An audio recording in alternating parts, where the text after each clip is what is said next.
I've learned about the President of the United States, and I guess I kind of knew this a little bit, but I've really learned it seeing him interact with foreign leaders, with congressional leaders, and just doing the job of President of the United States is what makes the president so successful is he has the best instincts about people of anybody that I've ever seen in my life. He knows when somebody is selling him a load of BS.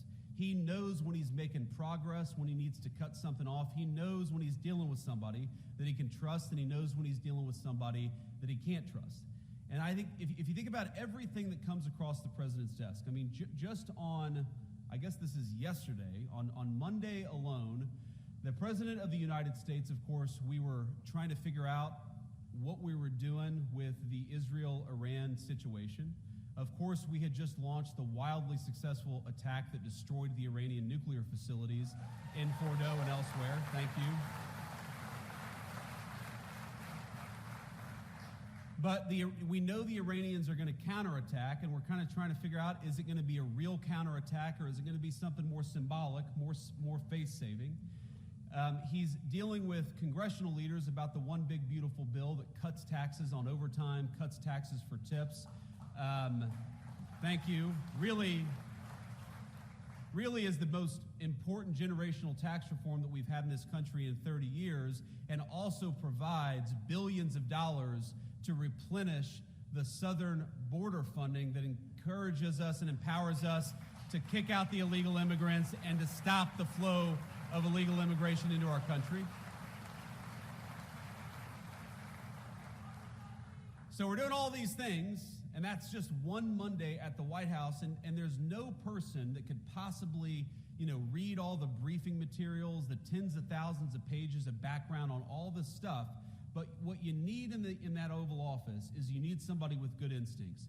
You need somebody who can tell when a person is negotiating on behalf of the American people, and you need somebody who knows when they're negotiating against the interests of the American people. And I'll tell you, you do not want to be a person in Donald Trump's Oval Office who's negotiating against the interests of the American people, because they'll throw you the hell out and tell you exactly what he's going to do.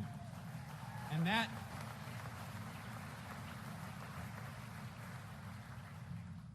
that is what I think makes him an effective president. It's what makes him an effective leader for the American people. And I will say, I'm obviously extremely biased, but 130 days into this term, we have got a lot to brag on from the Trump administration and what we're doing in Washington, D.C. Let me run just through a few of the ways in which the Trump administration has been wildly successful. And let me start with the thing that is, of course, in the news. And what the president said going back 10 years, if you look at the campaign in 2015 and 2016, and he said it consistently through his second term, is that he does not want Iran to have a nuclear weapon. It's very simple.